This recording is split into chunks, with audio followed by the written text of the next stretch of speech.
أعوذ بالله من الشيطان الرجيم. بسم الله الرحمن الرحيم. يا أيها الناس كلوا مما في الأرض حلالا طيبا ولا تتبعوا خطوات الشيطان إنه لكم عدو مبين. إنما يأمركم بالسوء والفحشاء وأن تقولوا على الله ما لا تعلمون. وإذا قيل لهم اتبعوا ما أنزل الله قالوا بل نتبع ما ألفينا عليه آباءنا أولو كان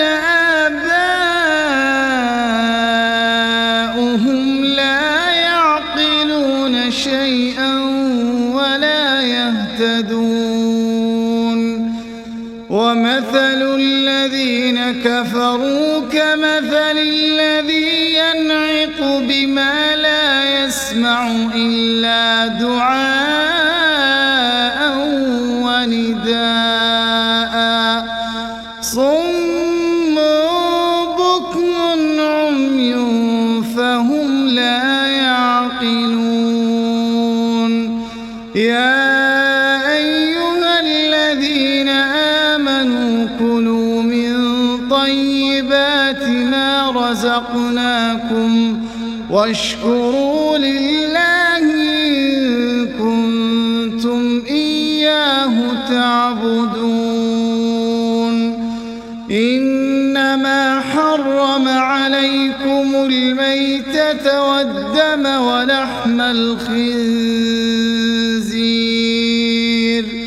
ولحم الخنزير وما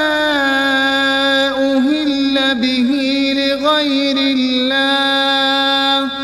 فمن اضطر غير باغ ولا عاد فلا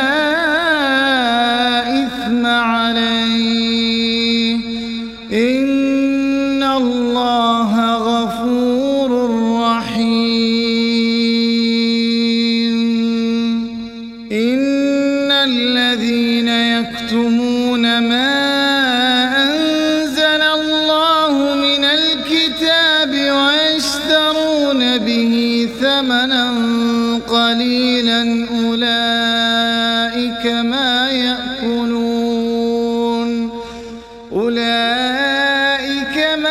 يأكلون في بطونهم إلا النار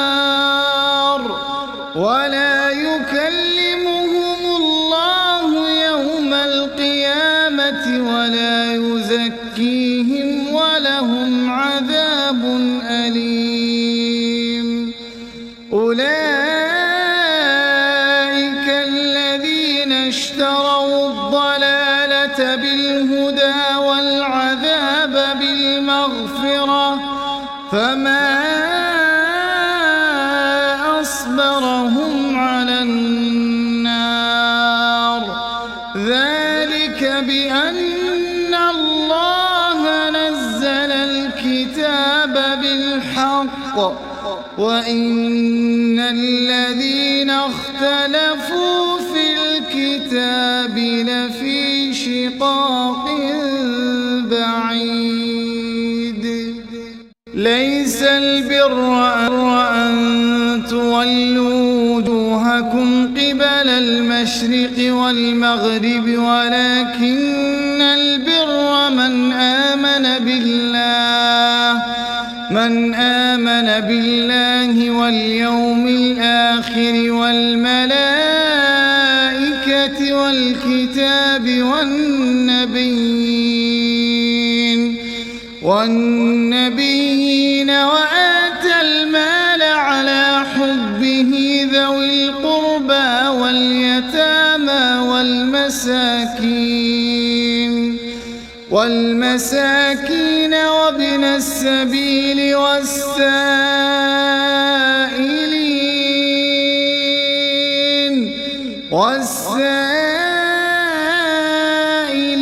وفي الرقاب وأقام الصلاة وآتى الزكاة والموفون بعهدهم إذا عاهدوا والصابرين في البأساء والضراء وحين البأس أولئك الذين صدقوا وأولئك هم المتقون. يا أيها الذين آمنوا كتب عليكم القصاص في القتلى الحر بالحر والعبد بالعبد والأنثى بالأنثى فمن عفي له من أخيه شيء فاتباع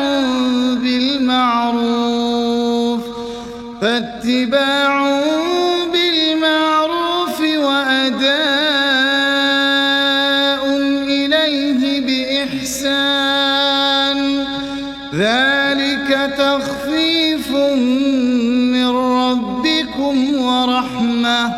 فمن اعتدى بعد ذلك فله عذاب أليم. ولكم في القصاص حياة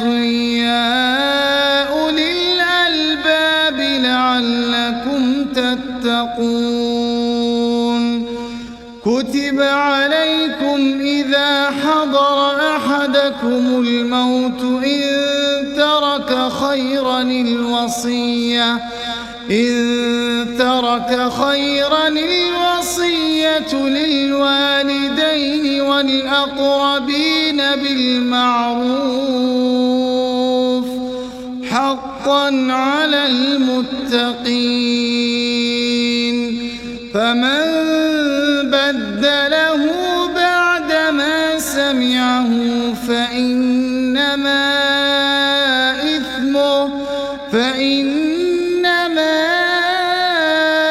إثمه على الذين يبدلونه إن الله سميع عليم.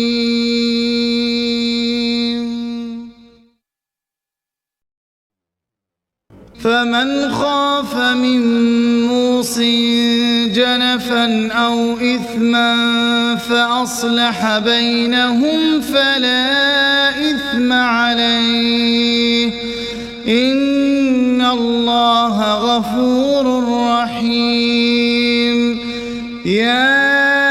أيها الذين آمنوا كتب عليكم الصيام كما كتب على الذين من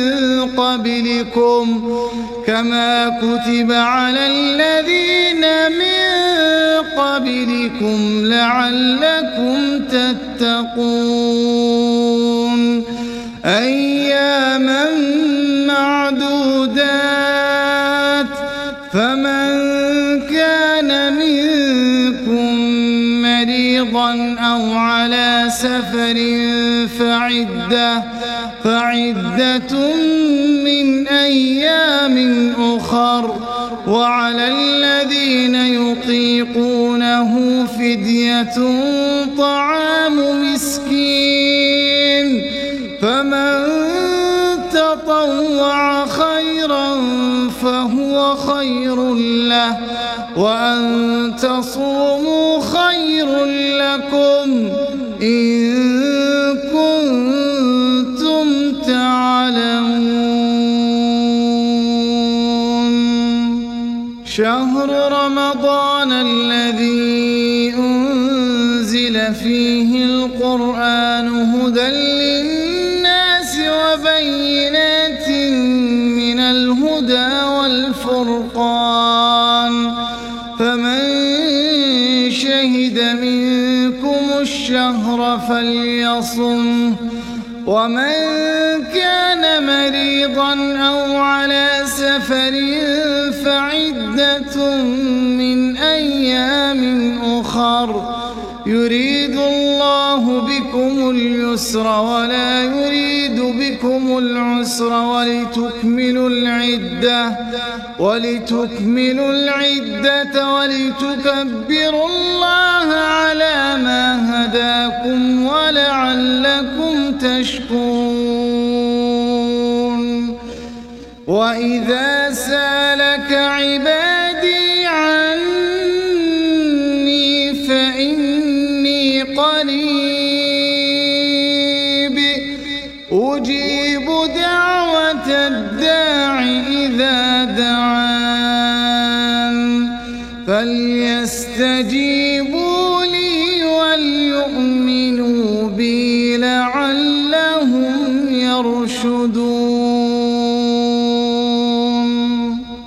أحل لكم ليلة الصيام الرفث إلى نسائكم هن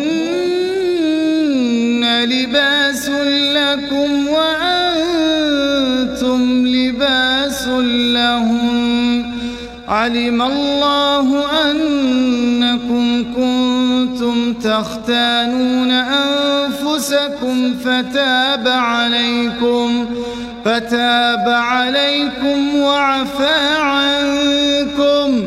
فالآن باشروهن وابتغوا ما كتب الله لكم وكلوا واشربوا حتى يتبين لكم الخيط الأبيض من الخيط الأسود من الفجر ثم أتموا الصيام إلى الليل ولا تباشروهن وأنتم عاكفون في المساجد تلك حدود الله فلا تقربوها كذلك يبين الله آياته للناس لعلهم يتقون ولا تأكلوا أموالكم بينكم بالباطل وتدلوا بها إلى الحكام لتأكلوا فريقا من أموال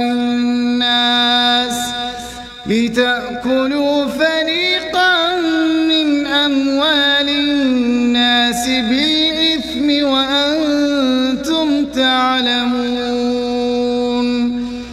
يسألونك عن الأهلة قل هي مواقيت للناس والحج وليس البر بأن تأتوا البيوت من ظهورها ولكن البر من اتقى وأتوا البيوت من أبوابها واتقوا الله لعلكم تفلحون وقاتلوا في سبيل الله الذين يقاتلونكم ولا تعتدوا إن الله لا يحب المعتدين واقتلوهم حيث ثقفتموهم وأخرجوهم من حيث أخرجوكم والفتنة أشد من القتل ولا تقاتلوهم عند المسجد الحرام حتى يقاتلوكم فيه فإن قاتلوكم فاقتلوهم كذلك جزاء الكافرين فإن انتهوا فإن الله غفور رحيم وقاتلوهم حتى لا تكون فتنة ويكون الدين لله فإن انتهوا فلا عدوان إلا على الظالمين الشهر الحرام بالشهر الحرام والحرمات قصاص فمن اعتدى عليكم فاعتدوا عليه بمثل ما اعتدى عليكم واتقوا الله واعلموا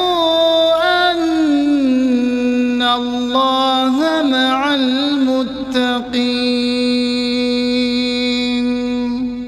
وأنفقوا في سبيل الله ولا تلقوا بأيديكم إلى التهلكة وأحسنوا إن الله يحب المحسنين وأتموا الحج والعمرة لله فإن أحصرتم فما استيسر من الهدي ولا تحلقوا رؤوسكم حتى يبلغ الهدي محله فمن كان منكم مريضا أو به أذى من رأسه ففدية من صيام أو صدقة أو نسك فإذا أمنتم فمن تمتع بالعمرة إلى الحج فما استيسر من الهدي فمن لم يجد فصيام 3 أيام في الحج وسبعة إذا رجعتم تلك 10 كاملة ذلك لمن لم يكن أهله حاضر المسجد الحرام واتقوا الله واعلموا أن الله شديد العقاب الحج أشهر معلومات فمن فرض فيهن الحج فلا رفث ولا فسوق ولا جدال في الحج وما تفعلوا من خير يعلمه الله وتزودوا فإن خير الزاد التقوى واتقون يا أولي الألباب ليس عليكم جناح أن تبتغوا فضلا من ربكم فإذا أفضتم من عرفات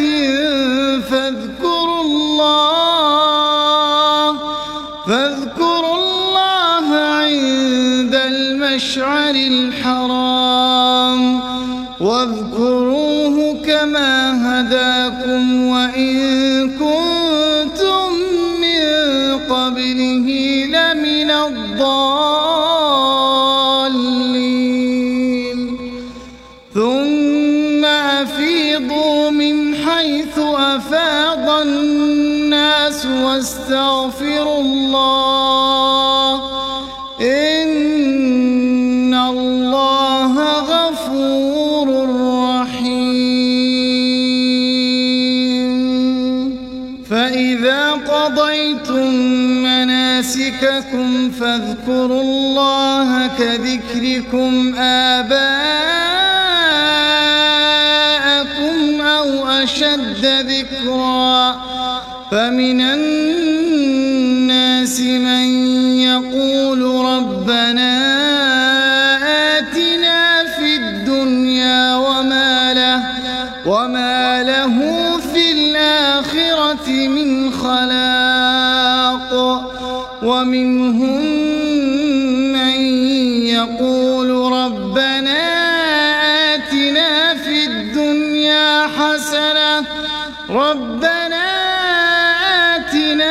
الدنيا حسنة وفي الآخرة حسنة وقنا عذاب النار أولئك لهم نصيب مما كسبوا والله سريع الحساب واذكروا الله في أيام معدودات فمن تعجل في يومين فلا إثم عليه ومن تأخر فلا إثم عليه لمن اتقى واتقوا الله واعلموا أنكم إليه تحشرون ومن الناس من يعجبك قوله في الحياة الدنيا ويشهد الله على ما في قلبه وهو ألد الخصام وإذا تولى سعى في الأرض ليفسد فيها ويهلك الحرث والنسل والله لا يحب الفساد وإذا قيل له اتق الله أخذته العزة بالإثم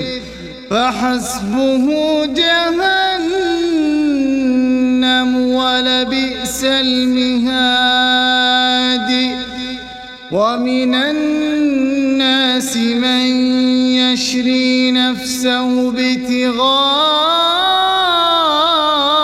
مرضات الله والله رؤوف بالعباد يا أيها الذين آمنوا ادخلوا في السلم كافة ولا تتبعوا خطوات الشيطان إنه لكم عدو مبين فإن زللتم من بعد ما جاءتكم البينات فاعلموا أن الله عزيز حكيم هل ينظرون إلا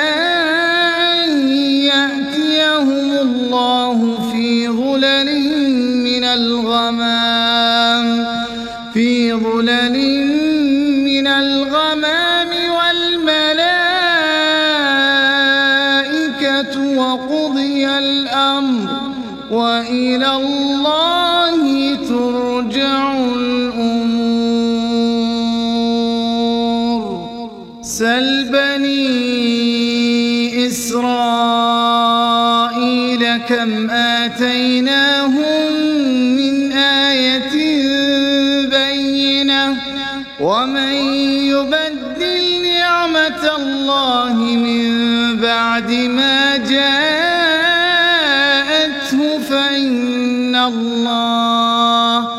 فإن الله شديد العقاب زين للذين كفروا الحياة الدنيا ويسخرون من الذين آمنوا والذين اتقوا فوقهم يوم القيامة والله يرزق من يشاء بغير حساب كان الناس أمة واحدة فبعث الله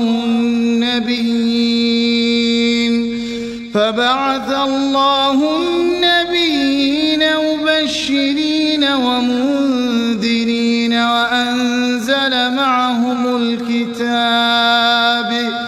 وأنزل معهم الكتاب بالحق ليحكم بين الناس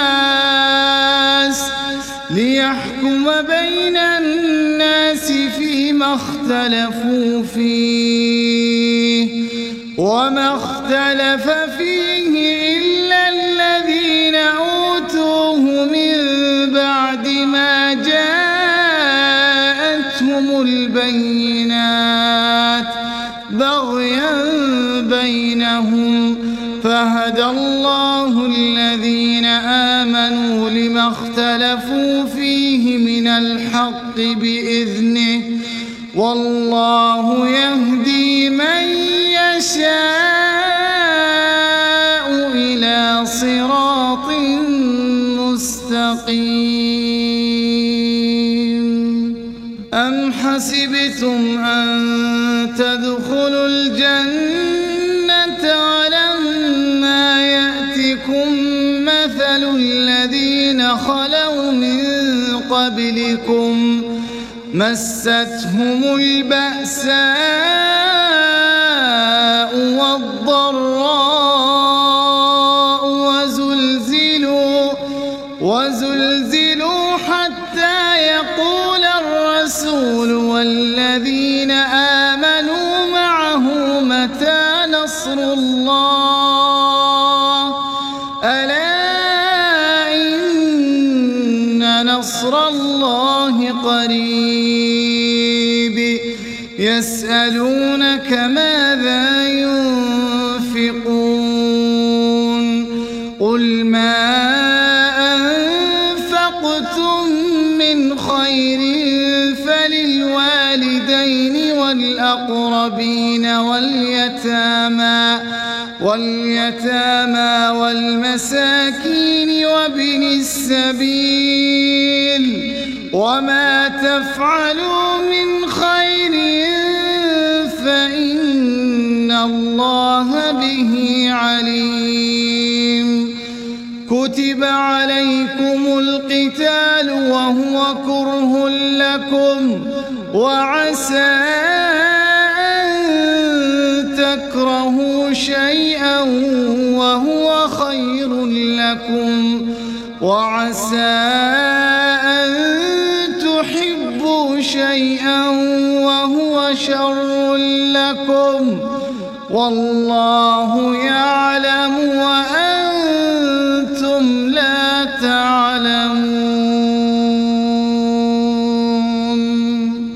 يسألونك عن الشهر الحرام قتال فيه قل قتال فيه كبير وصد عن سبيل الله وكفر به والمسجد الحرام وإخراج أهله منه أكبر عند الله والفتنة أكبر من القتل ولا يزالون يقاتلونكم حتى يردوكم عن دينكم إن استطاعوا ومن يرتدد منكم عن دينه فيمت وهو كافر فأولئك